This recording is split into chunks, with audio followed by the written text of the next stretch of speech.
This is Blaze Inferno, full effect like always, people. We got Sean Heyman. He went 4-1 today, and second place, baby. Second place in locals today. Second place in locals. Okay. All right. So this is sort of a Nordic plant Tengu deck. Basically, we're gonna run 3 gold fats, 3 Tangen Joster, 1 Tangen Josner, and 1 Vanitas. That's the Nordic lineup. And you got 2 Super Nimbles, 2 Effect Veilers, 3 Reborn Tengu, and the plant portion, 1 Glow Up, 1 Spore, 1 Lone Fire, 1 Dandelion. And that's just an engine bat stuff. And then you have Sangan, Boars, and 2 Kayas. Okay, so that's the monster lineup, and I'll explain once we get through this. Alright. For the spells, 2 enemy controllers, 1 MST, 1 Heavy Storm, 1 Avarice, 1 Dark Hole, 1 Reborn, 1 Book of Moon, 1 Rogue.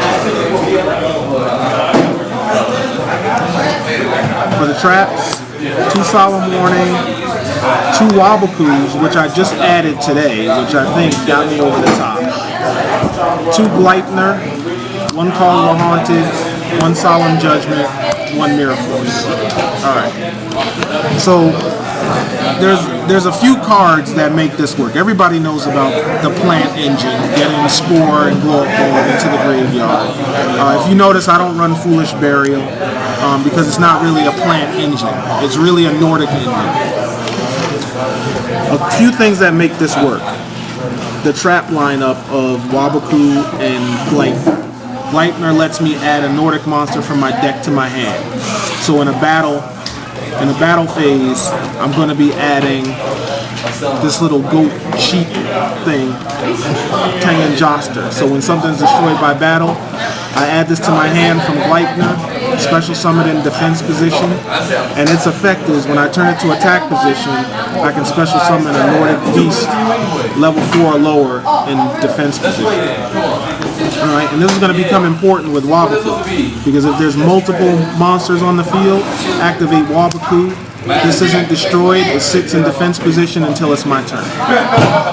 Alright, so one of the big plays in here is somebody builds up a field, you flip this to attack position, special summon gold facts from your deck in defense position, sink, Black Rose, destroy the field. It didn't cost you anything. You haven't summoned anything yet, and you've destroyed cards if need be. Or if you've got plays to make, you know, you normal summon a level 3 that gets you Thor.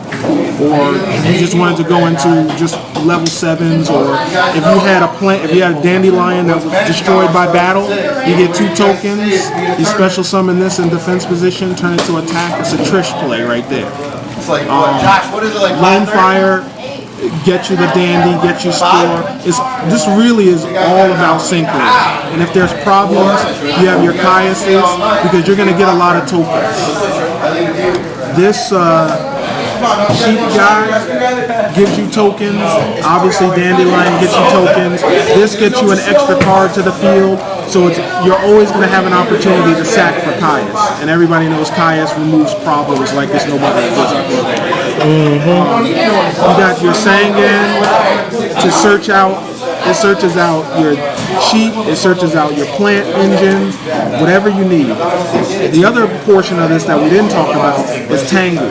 Now imagine this play right here. I have this in defense position, Tengu in my hand. Special flip into attack position, special summon a level 4 tuner that you can sync with Tengu. Sync this into a level 8. You get a Tengu on the field for Scrap Dragon, destroy this, and your field presence is still the same. You've lost no cards with Tengu, and you've destroyed a monster on their side of the field which you can attack.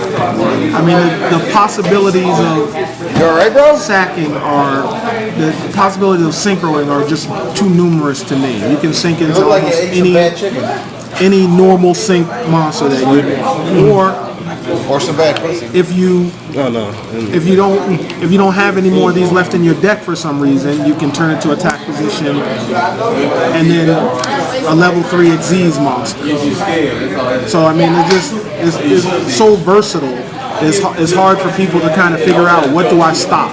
How do I control this person from doing what they want to do? So it's basically a lot of plays that like if you draw a bad hand, you could basically like build off of that and basically be able to still summon up stuff. It's hard to draw a bad hand because what would be, I mean, a bad hand in this would be if I drew all spells. But that would be a bad hand for just about anybody. Right? Yeah. But I run 22 monsters in this, 24 monsters in this.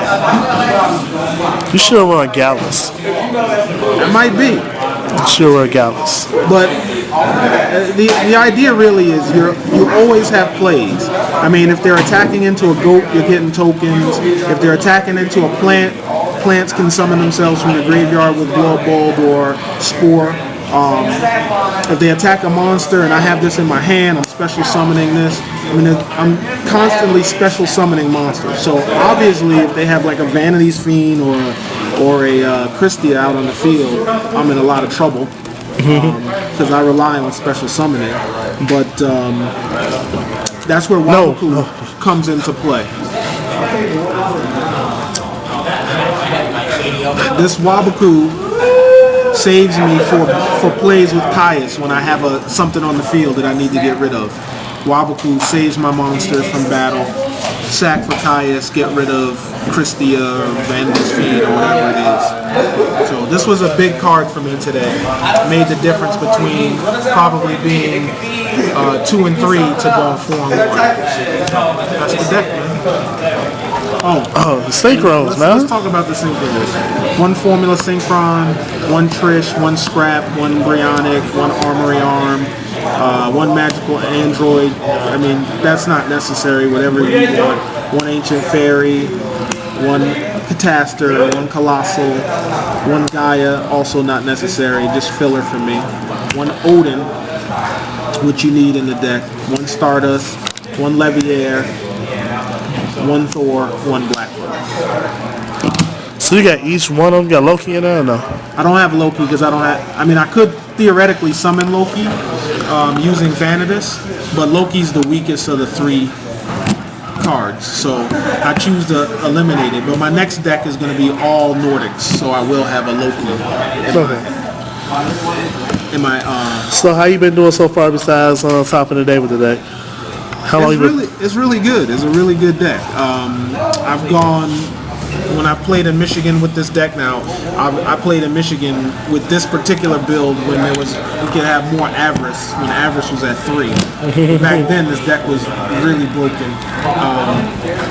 With Avarice at 1, it's a little harder. But it's a good deck. For people who need options to play, this is a deck that gives you options. If you think about a straight plant deck with Debris Dragon, think about Debris. Debris you have to summon it from your hand. So once they Solemn Warning it or Veiler it, you've lost out on a card. Whereas Tangenjoster's on the field already. You change it to attack, whatever they do, you haven't done anything yet. If they Warning it, if they Veiler it, you still have options with your hand. And that's the big difference from a Debris play versus a Tangenjoster play. So, that's it, my friend. All right, this is Sean Heyman. Big Sean. Dance, dance, dance, dance, dance, dance, dance.